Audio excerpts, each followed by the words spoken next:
You can't sit here, my older cousin Megan smirked as I pulled out a chair at the far end of the reception hall. That's the kids' table.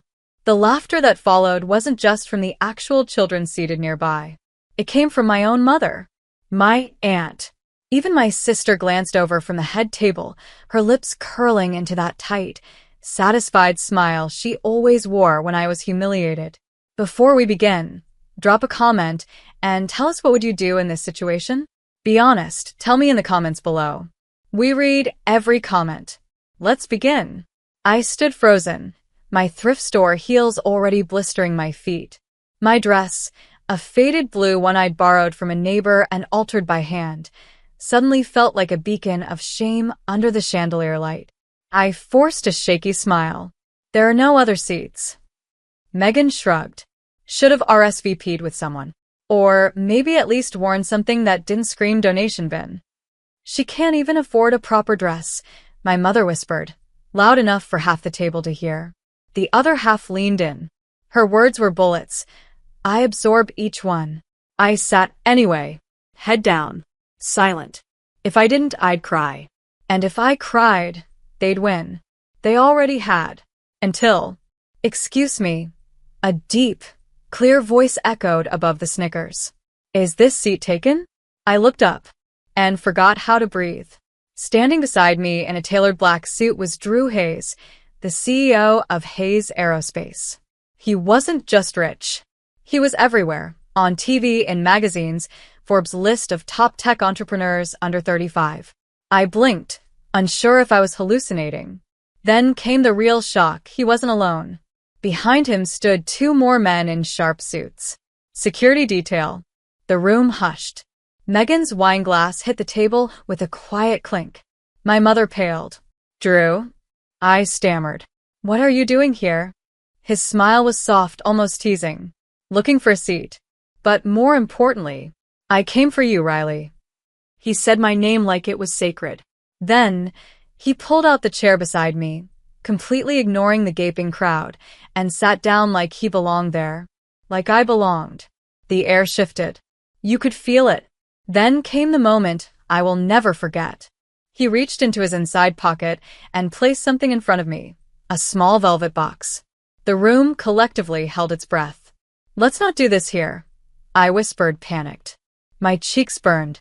I hadn't told him the wedding was today. I hadn't expected him to come. Drew chuckled. I don't care about here. I care about you. And I think it's time they understand what that means. He stood again, box in hand, and turned to face the head table where my sister, the bride, was sipping champagne and smirking. Sorry to interrupt, he called out politely, but I'm here for Riley. Gasps. Aunt Carol dropped her fork. And then Drew opened the box. Inside wasn't a ring. It was a sleek black card, emblazoned with a gold H, his private account access. The one his CFO had once joked could buy a penthouse in Manhattan with a swipe. I believe in investing in brilliance, he said, locking eyes with me. And Riley? She's the smartest woman I know. She's about to launch her own nonprofit. I'm funding it. I stared at him, stunned. That wasn't in our last conversation. I hadn't even sent him the pitch deck yet. My mother was clutching her chest like she couldn't breathe. My sister's lips parted in horror. So, if this seat is still open, Drew turned to the room with a smile. I think I'll stay right here. And just like that, the same people who laughed at me began to tremble. No one moved. Not even the band. The violins hung in midair as if even the strings themselves were stunned. My hands trembled on the linen napkin. I stared at the black card Drew had laid in front of me, then at him, trying to process what had just happened. He wasn't a man who made dramatic entrances. Drew Hayes was quiet power, controlled, calculated. So, why was he here? Why now? My mother was the first to speak, her voice shrill and cracking. Is this some kind of joke? Drew looked at her, not with malice, just the way you'd glance at someone unimportant who'd interrupted a thought. You must be Mrs. Brennan, he said calmly. I am her mother, she snapped. And I don't know what you think you're doing, but we don't need your theatrics here. I swallowed the lump rising in my throat. Mom. She cut me off. You think showing up with your rich boyfriend makes you someone? You're still the girl who barely scraped through community college. Still working part-time in that dusty library with no AC. Drew stepped forward then. Not loud. Not angry. Just firm. She's also the woman who helped digitize over 10,000 archival records by hand. Who taught literacy classes on weekends. Who supported her neighbor's autistic son for free when no one else would. And who built a proposal strong enough to get a yes from me before I even finished reading it. My chest tightened. He wasn't just defending me. He saw me. For the first time, I felt like I wasn't surviving, I was standing. You don't know what kind of girl she is, my mother muttered, turning red. She's not who you think she is. She's not polished. She's not like them. She pointed toward my sister and her new husband. Drew smiled. Exactly. She's better. I don't know what broke my sister more, the insult or the applause that came from a couple of distant tables. Because people were watching. The waitstaff, guests from the groom's side, strangers. And they were nodding. Murmurs began swirling. That's Drew Hayes, right? Isn't he worth like 500 million? Who's she? And just like that, the narrative flipped. Not the loser. Not the one in the borrowed dress. Not the girl at the kids' table. No. I was someone worth standing for. Let's go, Drew whispered to me, holding out his hand. I can't just leave, I murmured. Yes, you can, he said gently. You don't owe them a single second more. I stood. The silence was deafening. Every step I took alongside him felt like thunder. Then someone shouted, "Wait." It was my sister. She was shaking, red-faced. You can't just walk out like that. This is my day. Drew turned slightly. Then, maybe next time, don't start it by humiliating the wrong person. My sister opened her mouth. Closed it. Her new husband just stared like a deer in headlights. And then, Drew reached into his pocket one last time and handed a white envelope to the wedding coordinator. Send this to the venue manager. I'll cover the rest of the evening's bill. Gasps again. He turned to me. Ready? I nodded. And as we walked past the table that once mocked me, I didn't look back. But I heard my mother whisper, barely breathing. What have we done? The car that waited outside wasn't a typical limo. It was Drew's personal Tesla Model X, midnight silver with a custom matte finish, windows tinted like obsidian. The driver opened the door, and Drew helped me in as if I were royalty, not the forgotten daughter they pushed to the corner table. As the door shut and the silence settled, I finally exhaled. The tears came instantly. Not loud, just silent, trembling drops down my cheeks. I wasn't crying because I was hurt. I was crying because someone finally stood with me. And not just anyone, someone the world respected. Someone who didn't care about my past or my financial status. He just saw my worth. Drew didn't speak right away. He just took my hand, soft and steady. I'm sorry, I whispered. I didn't expect you to show up. I didn't want you to see me like that. He turned to me, his voice low. Like what? Brave? Graceful? Patient? Even when they didn't deserve your silence. I laughed bitterly. More like humiliated. That dress? It cost $18 from a thrift store. And that table, they didn't even set it properly. No place cards. No napkins. Just leftover forks and a plastic vase. Drew leaned back. And yet you sat anyway.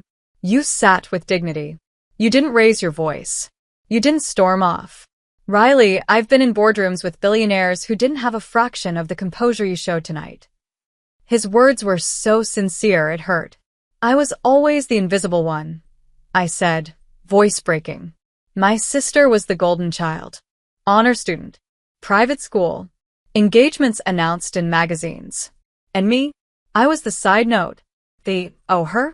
I've been eating dollar ramen and tutoring kids just to survive. He didn't interrupt. He just listened. And every time I tried to build something for myself, I continued, they'd laugh. Say things like, you think you're changing the world with books? They never came to my graduation. My mother even told me once, you're just not meant for the spotlight. Drew finally spoke. She was wrong. He pulled out his phone, tapped something, and turned it toward me. It was my proposal. The nonprofit I'd poured my soul into. My dream to build community reading centers for underfunded neighborhoods across the country. And on the screen, there was a number. 6 zeros. I'm giving you full funding, he said. And a team. You don't need their approval anymore. I gasped. But I haven't even finalized the plan. The legal stuff isn't done. I haven't. You have the heart. You have the vision. That's more than most. I'll help you find the rest. Silence. Then something inside me cracked. Not the kind that breaks, no. The kind that opens. Why me? I whispered. His gaze softened. Because I've seen you. All those days you thought no one was watching? I was. At that charity event where you brought handmade books. At the literacy rally where your voice shook but your message didn't. You've always stood tall in small rooms. It's time the world caught up. I stared at him. And for the first time in years, I believed him. He leaned in just slightly. Can I take you somewhere?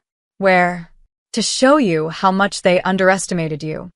And before I could respond, the car pulled away, carrying me not just out of a wedding, but into a whole new life. The car ride was quiet at first, not because we had nothing to say, but because there was too much to feel. My hands were still trembling. My thoughts raced between disbelief and relief. I kept glancing down at the envelope Drew had handed the coordinator. He paid for the entire wedding reception. Not to impress. To silence cruelty. The city lights flickered past as we pulled into a private driveway lined with tall hedges and glowing lamps. The gate opened without a sound. This is my place in Manhattan, Drew said softly. I thought you could rest here for a while. Away from all that. The car stopped in front of a modern glass estate. It wasn't loud money. It was quiet luxury like everything about Drew. Clean. Sharp. Thoughtful. I don't need, I started. He cut me off. You need a moment to remember who you are. You've been running on empty for too long. I followed him inside, and the warmth hit me instantly. Soft light. Clean air.